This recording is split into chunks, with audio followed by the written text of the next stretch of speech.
और बड़े दिमाग के साथ भी नहीं जीत पाता था? क्यों उस दौर में प्रकृति ही शायद इसकी सबसे बड़ी दुश्मन बन गई थी?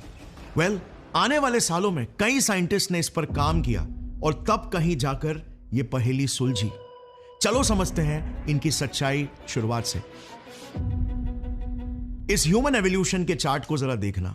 सहेलांथ्रोपस चैडेंसिस, यह वो पहला जीव था जिसने लगभग 70 लाख साल पहले हमें चिंपैंजीज की नस्ल से अलग किया।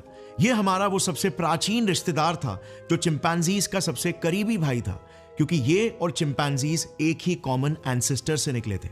मगर इनके दौर में, यानी कि आज से 70 लाख साल पहले लेट मायोसीन पीरियड में, हमारी पृथ्वी कुछ ऐसी दिखती थी। डायनासोर्स के समय से ये काफी बदल चुकी थी। मेजर कॉन्टिनेंट्स बन चुके थे और मौसमों का सिलसिला चालू हो चुका था। उसी दौर में वेस्टर्न अफ्रीका के चैड देश की जमीन आज की तरह बंजर रेगिस्तान नहीं, बल्कि हरियाली से भरी एक खिलखिलाती दुनिया हुआ करती थी। एक ऐसी दुनिया जो सारे एप्स के लिए किसी स्वर्ग से कम नहीं था। इसी युग से शुरू होती है हमारी ये कहानी, क्योंकि ये खुशी ज्यादा दिनों तक टिकने नहीं वाली थी। मौत के बादल मंडरा रहे थे। ये सहेलांथ्रोपस चैडेंसिस 3 से 4 फुट का जीव लगभग 90% बंदर और सिर्फ 10% इंसान जैसा दिखता था।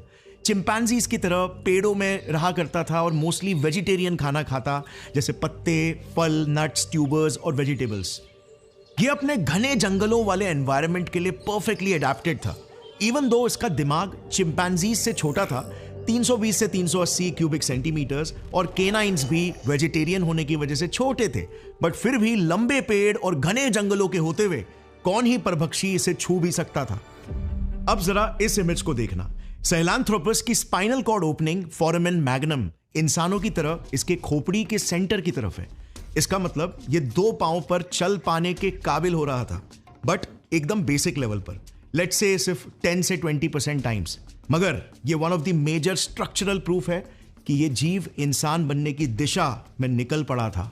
कई लाख साल इसने इस हरे भरे स्वर्ग में खुशी से बिताए, और फिर समय का पहिया घूमता है और आज से 70 से 40 लाख साल पहले प्रकृति एक खूनी बदलाव लेकर आती है। टेक्टोनिक प्लेट्स हिलने लगते हैं, मौसम अजीब रंग दिखाने लगा। गर्म और ट्रॉपिकल पृथ्वी अब अचानक से 4 से 5 डिग्री ठंडी होने लग गई। बारिश की कमी और मौसम ड्राई होने लगा। हवा में ऑक्सीजन और कार्बन डाइऑक्साइड की मात्रा गिरने लगी, और इन सबका कंबाइंड असर कुछ ऐसा पड़ा कि हरे भरे जंगल अब ऐसे ड्राई ग्रासलैंड्स में तब्दील होने लग गए। एक झटके में प्रकृति ने सहेलांथ्रोपस को स्ट्रिप नेकेड कर दिया और मानो कहा कि अब पेड़ों पर छुपकर और कमजोर बनकर आप नहीं जी सकते।